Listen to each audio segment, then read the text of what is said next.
last section. That's where we went in, and then all the people that the last coach. Yes, all the people that went into the first, the police they came in checking them out to go out so that the Ukrainians they can get in, and then all the Ukrainians they were finished. That's how we survived. By virtue of the fact that you are from Africa. We are from Africa. Yeah. You know, we are from Africa. As long as you're African, at least I'm not sure if the girls. Then that is a pointer that racism is high over there. Yeah, I can say it's high, but now due to circumstances, they had to implement it. I'm not justifying the fact that they had to, but that's what they were doing. That's what they justified.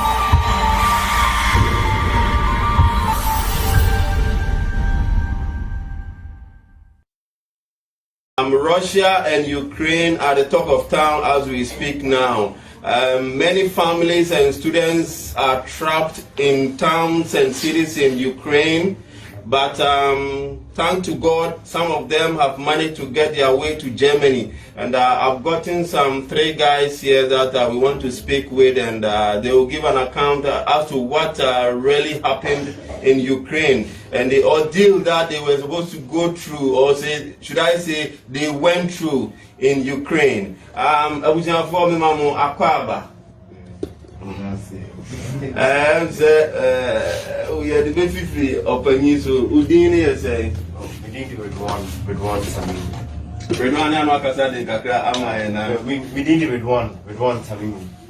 Redwan Tamim. Yeah. Okay, from Ghana. Yeah, with Ghana. Yeah, that's good. What about you? Me, I'm Simba from Zimbabwe. Oh, okay, Simba, you're from Zimbabwe. Yeah, that's good. And I'm Steven from Ghana. Oh, okay. Steven and Redwan are from Ghana, and Simba is from Zimbabwe. Yeah, that's good. So when did you guys get to Germany and Hamburg for that matter? I got to Germany, I think on the 10th of March. The 10th of March, 2022. I arrived in Hamburg yesterday. No, the day before yesterday. Yes, that's when I got to Hamburg. Okay. What about Simba? No, as for me, I go to. Can I speak up a bit, Simba? I go to Germany. I think a week and a half ago, and then here in Hamburg, I think I've been here for the past 5 days. Oh, okay. Yeah, that's good. What about? Almost about the same time. Okay, the same time. Okay, so that means you people came together. Yeah. Oh, okay. That's good. So where were you based, Redwan, in Ukraine? I was in Ternopil City. Ternopil City? Yeah. Is it one of the war-ravaged areas? Or? No, nothing has actually happened in Ternopil, and we don't pray that anything happens there yet. But yeah, nothing happened. It's not. It's still safe. Then that presupposes that that place was cool for you. So why Germany? Well, we are all sad. Right? We are forced to leave because of the war, because everyone was panicking. It's better. You better safe than sorry. That's why you all had to just leave. So you were forced to leave? Yeah. By which people? We were forced to leave by my school, because my school didn't want to harbor anybody. I only say Ukraine, just my school. They didn't want to harbor anybody. And I was in a hostel, so okay. My hostel. It means you were studying there? Yeah. Okay. What were you studying there? Oh, I'm an international law student. International law student. Yes. For a bachelor's or for a master's? Bachelor's. Oh, okay. Yes. All right. And your school sacked you because of the war? I wouldn't say sacked. They panicked. Sacking cool? Yeah, I wouldn't say sacked, but they panicked, so they didn't want to bear the consequences of anything that happened to the students. So they wanted us to find our way out. So in a way, that's what they did. They just locked us out. Oh, okay. Yeah. What about Simba? Because No, me, I was in Kharkov. Actually, it's one of the cities that got affected the most. Because if you check right now in the news, it's totally destroyed. And the reason why we left is because we were seeing the live action. That's where all it started. So obviously there are other cities close to the border like Donetsk and something like that. Like that's where it started. But Kharkiv is just a few kilometers from the border. I think about 45 minutes away from the border. From the Russian border? From the Russian border. So we were like, when the talk started, everyone was like, maybe it will never happen or it will happen. And then I think, when was it? It was on Thursday. I was actually coming from work, And then we had a meeting with some of my brothers. I'm like, guys, there's this talk about war. What do you think? What should you do? I'm like, you know what? This shit is not gonna happen. It's best for you to we'll wait for it, and then we'll assess the situation. You understand? And then during the period, we went to sleep, and then 4 a.m. That was our alarm. Bombs flying and all that stuff. The panic. Everyone's running away. Is trying to check what's happening. You open the window, you see there's bombs a bomb flying, exploding. Everyone panicked. The Ukrainians themselves, they ran outside with bags. We were just there. We didn't know what to do, where to go, what to do. And then we were instructed to go into the underground bunkers, the terror and all that stuff. We stayed, I think, for 2 days. And then we decided, you know what, guys, it's high time we left. So we were about 16, I think. People were like my friends from Zimbabwe. We were about 16, and then we just left. Even the authorities, they tried to stop us from leaving, saying, you know what, this thing will end soon. I'm like, if you want to stay, you can stay. We left. You mean some of your guys were saying this thing will end soon? No, like the authorities, Ukraine is full of agencies and something like that. And then the agencies for our school, they were Indians. Like the people that enroll you to school, like they stand for you whenever you want, they were Indians. Okay. So they were like, you know what, you guys, you don't have to leave because it's kind of dangerous outside. You have to stay inside. So we were like, we can't wait for that because we are seeing the thing that's happening. So like someone is telling us, we can see it in front of our eyes. Like after every 30 seconds, a bomb is exploding. The ground is vibrating. Some of it you're seeing it hit. There's smoke there. There's smoke. Might be maybe a number of kilometers away, but you can actually see it. You get it. So we left. We got into a train. There was a lot of people by the train station. Some of the pictures that you see, I remember there was a guy asking me, "Is this true?" And we're like, "Yeah, I have the picture. I was there." Yeah, I think you have to pull a break there. This train issue that you are talking about brings to the fore an issue that has scattered all around, or should I say, gone viral. That some of the Africans were prevented from getting on the train. Yeah. How true is that? Yeah, it's actually true because we fought our way because some of the trains they were strictly for Ukrainians, so we were just supposed to wait. And then they came a train. I still remember when I was in Lviv, the train came. It was going to Uzhgorod, and then we're waiting there. We were lucky. We went to the last I don't know what can I call it. Is it the track or the last section? That's where we went in, and then all the people that the last coach. Yes, all the people that went into the first. The police, they came in checking them out to go out so that the Ukrainians, they can get it. And then all the Ukrainians, they were finished. That's how we survived. By virtue of the fact that you are from Africa? We are from Africa. We are from Africa, as long as you're African. At least, I'm not sure if the girls... Then that is a pointer that racism is high over there. Yeah, I can say it's high, but now due to circumstances, they had to implement it. I'm not justifying the fact that they had to, but that's what they were doing. That's what they justified it with. You understand? Exactly. Okay. Yeah. So, brother. Yeah, the same. What about you? I was in the same city with him. Oh, okay. So with Simba or no, with Red One? Red One. Oh, okay. Yeah. So basically the same thing. You were there as a student, or? I had completed my studies as a doctor. So. Okay, you had completed your studies as a doctor. Yes. With what specialty? Cardiology. A cardiologist. Oh, okay. Wow. So were you ready to practice there? Or what? Well, I wanted to. I wanted to practice there. Yes. Oh, but I couldn't get any job at that moment. So how did you get your way through to Germany? Well, tell us a story. I had to walk from Lviv or halfway, I don't know, to the Polish border, and then the driver actually left us in the middle of the way, so we had to walk from, I think, Lviv to the Polish border. That was about 50 kilometers or so, sorry. So we had to walk throughout, for like 12 hours, 15 hours or so. From your school? No, from Lviv, let me say it that way. Okay. Only to get to the Polish border and then have these policemen or the controllers to, harass us and beat us up and all that. So, yeah. What was their reason for harassing you people?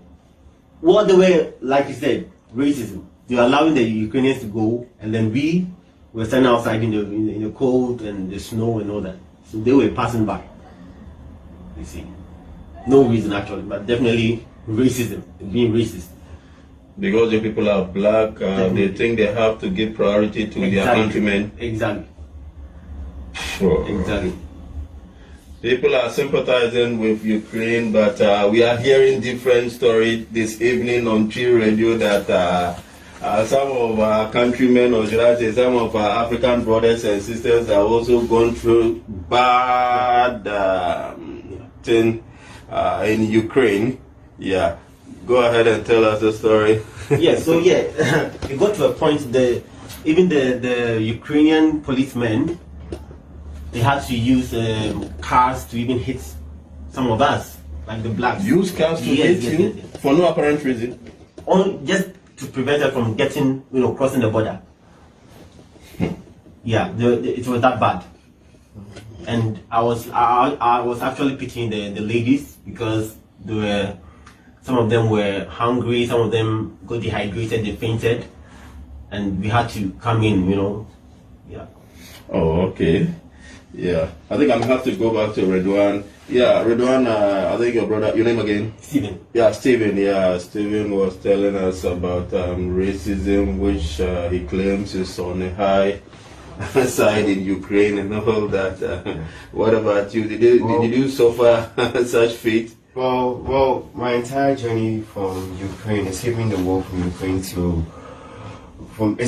from Ukraine was not as hectic as the years were, because for me, I actually waited to listen to the news about how the Polish border and the other borders were accepting people. So I already had an idea of how the whole thing was happening. But then, where I actually faced a lot of stress, where I actually faced stress and racism was in the Hungarian border. I remember when I left. I left my city, Tenerife, around 2. I forgot the day, but I left around 2 p.m. and I got to the Hungarian border around about 6:37. So when I got there, the city is called Chop. So yeah, so I got to Chop, and when I got to Chop, I spent about a day and a half just to leave Chop to Hungary, and then that's just 40 minutes by the train. And when I got to Chop, that's what happened at first. The reason was so bad. First, when I got there, they said they wanted people with Ukrainian passports. That should mean that they were calling the Ukrainians first. So when they decided that the Ukrainians were going, and then you just go, you show Ukrainian passports and all. But then there was this family, a Ukrainian woman with her 2 mixed children and a black man. So they were all going, the black man has a Ukrainian passport. That's when they realized that it was all racism. The black man got there and presented his passport, a Ukrainian passport, and they didn't want to allow him to join the train. Black man holding Ukrainian passport, Ukrainian passport not allowed. Yeah, because and these were the same people who said that they wanted people with Ukrainian passports to go first. So it became something serious. It became an argument. The wife had to get down. The wife had to leave where she was, came and argue with the small boys, the soldier men and everything before they allowed the husband to go. So for me, when I just realized what happened, I just knew that, I'm not going to get into the train, but I still forced myself.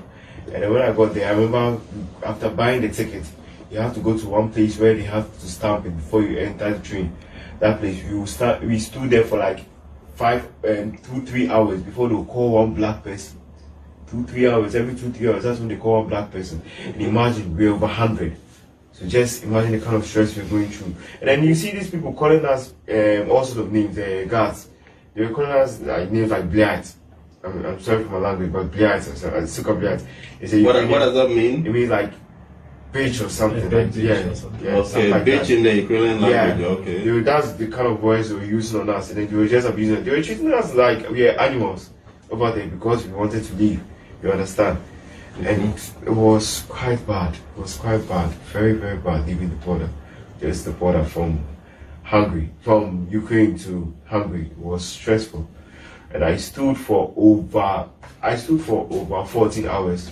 I could feel my feet they were giving up. It's I could feel the flesh. I was just standing on something cushy. That's how it started to feel like. Yeah, and after my trip, after my journey, I remember I couldn't even walk for even 3 minutes because my feet were still hurting from my experience. So, You were dehydrated and all. yeah, we didn't eat anything. We never had anything to drink. So yeah, we were hungry, we starved, and we were dehydrated.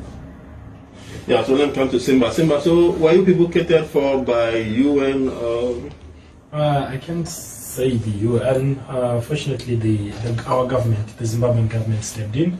It's like no country could help its citizens inside Ukraine. They can only help you once you're outside the Ukrainian border. So once we went out of the Ukrainian border, I went through Slovakia actually. So when we went out, yes, actually, that there was UN and those world organizations helping people. They give you food, they give you all the necessary stuff that you need because we didn't carry anything. We didn't carry clothes. We didn't carry anything. Only our backpacks were made with a few essentials. So when we got out, we got into emergency buses. They took us to the city and all that stuff. But our government itself, it was buying us plane tickets with return tickets to our country. So now it depends on the person. Do you want to go back home or you want to try your chances here? Yes, Okay, so did you people also send some SOS to the Ministry of Foreign Affairs in Ghana? I think they did, yeah. They did. And what was the reaction, or should I say, what was the response? They also sent tickets, for those who want to come back home. To come back home. Yeah. But I think a lot of the Ghanaians didn't want to go back. Why? I don't know, maybe because the country is also not in good shape, so nobody wants to go back. But there's no war in Ghana, so if you say the country is not in good shape, not in good shape in the area of economics or what? The economy hits up. But fleeing a war-ravaged country to your homeland, is it not something safe? good? Yeah, it's very safe. So why is it that the government is doing something which is necessary by coming in for you people and you say, no way? Personal reasons, I guess. Personal reasons. Redwan, do you have anything to say about that? I agree with him that it's everyone in his personal reasons to either go back to Ghana or to try any European country. And for me, like this, I already started schooling over here, and I was seeking for a better life for myself. That was the reason why I left Ghana. Do you understand? So I looked at the brighter side of everything, and I realized that if countries like Germany, Hungary, and the other European countries are accepting us, why don't I just go there and then just see for myself and then try to see the system, if I'll be able to fit, if Ghana will benefit me rather. That was the whole thing, and that's how I ended up here, and I'm loving this country so far. Just some few days here, Redwan says he's loving this country so far. What makes you think you're loving this country so far? Because you are barely a week here. Yeah, I have been in this country for just a week, but I've gone out and I've seen how the system works. Everything is in order over here. The country is very clean. Everyone is minding their business. But is that not the case in Ghana? Oh no! It's not just, and then no, that's not the case in Ghana. But that's not just all. And then, so this country is actually I just like this country. So Ghana, we have a president. Our system is working. We don't have any war in Ghana, like what is happening in Ukraine and all that. So what makes you think that you choose Germany over Ghana? I know some people will definitely lambast us for saying some of these things, but I think we have to come clear with it. Home is home. So why Germany? And you are here for some few days and you think here is far better I love the country. I just love the country. I love the system. And my question is still not answered. What makes you love this country? You're just barely The country is beautiful. The beauty makes you love this country. Yeah, that's one of the reasons. Anyway, you have your point. What about you? For me, I love German language, the Deutsch.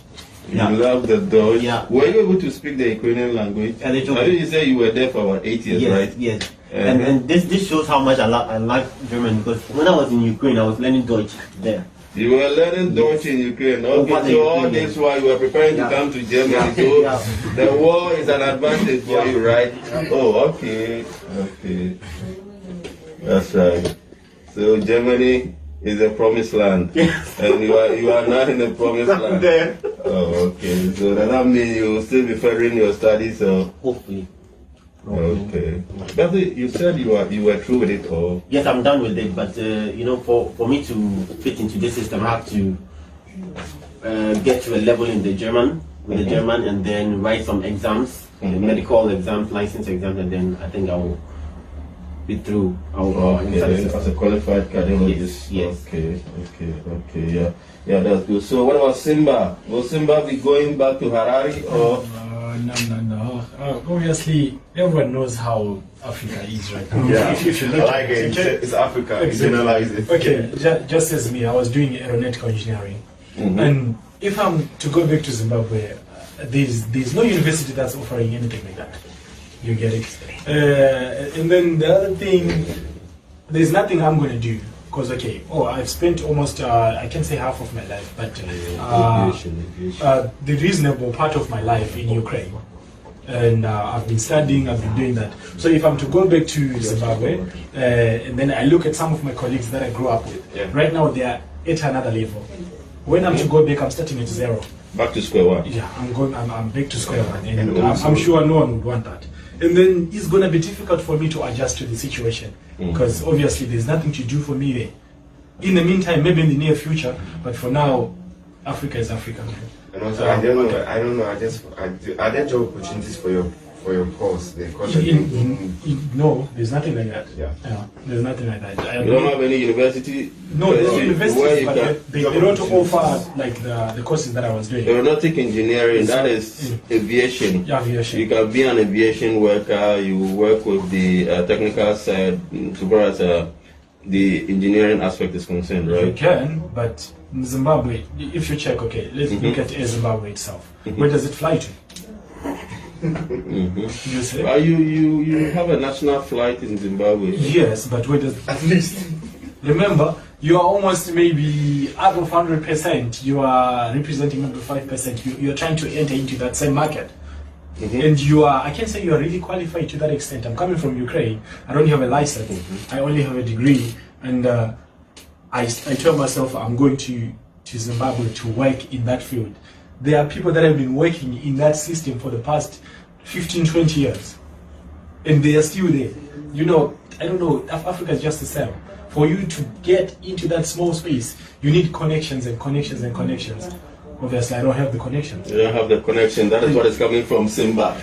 People have been asking questions all around that. Why did you people choose Ukraine and not any other country? Okay, Ukraine, I can say, is cheap in terms of education compared to other European countries. Because for my tuition fee compared to other countries, it's totally, other countries they might be 2 times or 3 times expensive compared to the money that I was paying in Ukraine. Exactly. Now, maybe the difference being in the level of the degree. Maybe the Ukrainian one might be lesser compared to maybe to the German one or to the Canadian one. You get it? But at the end of the day, all I want is a degree that makes sense. Because if I'm to go with my degree to Africa right now, that's a different story compared to it being here. Professor from Ukraine.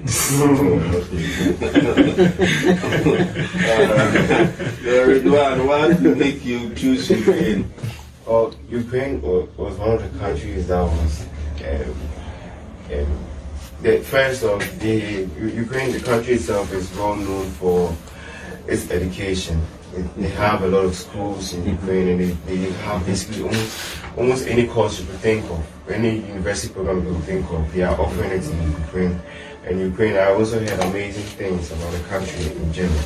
Like that cost of living over there is not as expensive as other countries. And I'm a student, I'm not working, and I'm still dependent on my parents. I have to just look after my parents very well before I choose a country that I want to stay in. And also, I think the degree itself is even much better and has more value than my Ghanaian university degree. What makes you think so?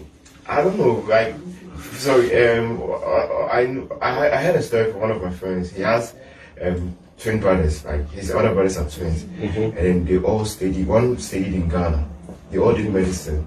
One studied in Ghana and one studied abroad. And he told me that when they came back, the one in Ghana was the one who was quite intelligent. He was more intelligent than the one who stayed Abroad. Yeah. So what happened was that they were all looking for like job, and they were all going to one. Like their brother, the one in Ghana finished before the one who stayed abroad. So when they went back when the one in Ghana finished, he had been looking for a job for a very long time, for more than 6 months. He wasn't getting anything. But he told me that when the brother just came to Ghana, like he just applied to one hospital and just had it. You understand? So they value, like even if the government doesn't even value or this is more, private companies and other institutions even value the foreign degrees much more than the Ghanaian one. Anyway, that's a point though. Mr. Cardiologist, so what also motivated you to choose Ukraine? No, it was actually the tuition. The tuition was really low and okay for my parents. So, But is that not the case in Ghana? no, I think it's quite You expensive. tried in Ghana? Well, I didn't try in Ghana. Then that means you don't have a point in No, saying but no. comparing the fees, I think it's a bit higher than abroad. Okay. And also, I also love to travel, to see new places, enjoy new experiences. So these are all parts of why I had to just choose Ukraine. Redwan says he loves to travel. That is how come he chose Ukraine That's part of the reason. ahead of Ghana.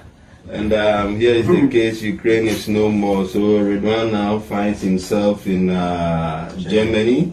And just a week through, and he's also saying Germany is very beautiful and he wants to make life here in Germany. Anyway, that's on the flip side. Yeah, I think time is running out for us, and I don't know what you people want to tell us after coming up with this, your terrifying stories from Ukraine. What are your final words for people watching us? I don't know what to say really, like, I mean, well, me coming to Germany, I've been really welcomed. I've received a warm welcome from my fellow Ghanaians, and I'm really happy about that. And not only them, also some of the Germans, you know, how they talk to us and all that is really welcoming, and I'm grateful for that. Yeah, so I think. Okay. What about Simba? I can say they say there's always a light at the end of the tunnel. As you can see, we're all coming from a difficult situation, but here we are. Who knew that we were going to be in Germany in a few days? Because we know the process is still very difficult. But I can say through God's grace we are here, and we thank God for that. We have people helping us. We've got this organization, IMAC. It's also helping us. Okay, IMAC. Okay, yes, but it's Wanagalish. Okay. Exactly, which is a good thing. It's something to be thankful for. Yeah, that's good from Simba.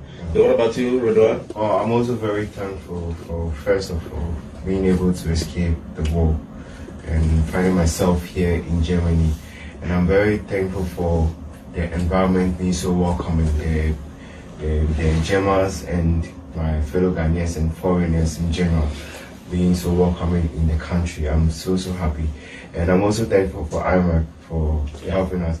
And also, another thing I really want to just voice out is that I pray and I hope that Ukraine finds peace again. Yes, Slava Ukraine. That's crucial. Yes, Slava Ukraine. Slava Ukraine. We need peace in that country. Slava what? It means like glory to Ukraine. Come again? Slava Ukraine. Slava Ukraine. Yes. Glory to Ukraine. Glory to Ukraine. Yes. Slava Ukraine. Yes. Okay. Yes. Mina adwa de wanti de yase. Eno ba utie mi a odi omu tanyina ni se omu de omu se baabi akoko na kwa kodu atopa e kodi awoi ehwim ko bonkum ni fa omu de omu kan ni se asumdie ni adwobre na no omu so omu dweti ugum san ya no aka omu. Yeah, we do have. So, Slava Ukraine, and then I hope this war ends and everything comes back to normal Yeah, we miss Ukraine. Ukraine started to feel like home because of the people that we had, the friends that we had people who were friends, and all of a sudden the bond became so tight, like families. Like we became like families over there, and because of this war, we've all had to leave. Scattered. Yeah, we all scattered. So it's really disturbed everything there. So yeah. Anyway, it is really disturbing. That is what is coming from the lover man himself, the man who is just about a week here in Deutschland, and he seems to be in bed with Deutschland. He says everything in Deutschland is up, and he wants to make life here in Deutschland. That is Mr. Ridwan there for you, the lover man himself. He says all they need is peace in Ukraine. Russia is on Ukraine. The international community is doing their best to ensure that peace prevails once again in Ukraine, and that is what we are all hoping for. For Tree Radio Germany so and Ushe and you made Ukraine from Ranty Bia almost free a bibi mamu na almost dear and now Mukojente Kakra or Ukraine mamu or Nakokun ama say omotimi enya omutia didimua omabepie eye Germany mamu na asida PSC ni de mabasa ya dom no say ekro mufuei bonsam no wantimi enya wo na nyame no aje oma baba de oma ba abepi ha oma kosem ena na omo kanche na mu bi omo kanyina ne se ombepese nkombeto abrabo no so e wa hasa akonya no ho nko ade na ombeto akoso ato abrabo no so e wa ha abusuafo ye sa dan wase ebiem. How do you say thank you in Zimbabwe? Zimbabwe, which language do you speak? Shona Ndebele, but Shona is the most. Shona Ndebele. Shona Ndebele. Yes, Shona is the most prominent one. Okay, yeah. Shona, yeah. Okay, mean thank you, yeah. No, like we say Maitabasa. Maitabasa. Yeah, Maitabasa. Aha, Maitabasa. Okay, Maitabasa, Deutschland, Germany. Maitabasa. You are thanking German for accepting you. Yeah. So Maitabasa, Deutschland. Yeah. Okay. And what about you? You speak Twi. You are from where in Ghana? Kumasi. Oh, Kumasi. And you need Twi, Yana, Bekantina, so Bekantin. Midasi. Aha, Midasi. What about Ridwan? I'm from the northern part of Ghana. Yeah. The Gombe? The northern part. No, Gunja. Gunja. Yes. Gunja, you speak the Bani. No, we speak Gunja. You speak Gunja, Yeah, but you people understand the Bani. Yes. Most of us understand. Okay. Yes. So, Ubeda Nyamiasi, Ewo Gunja.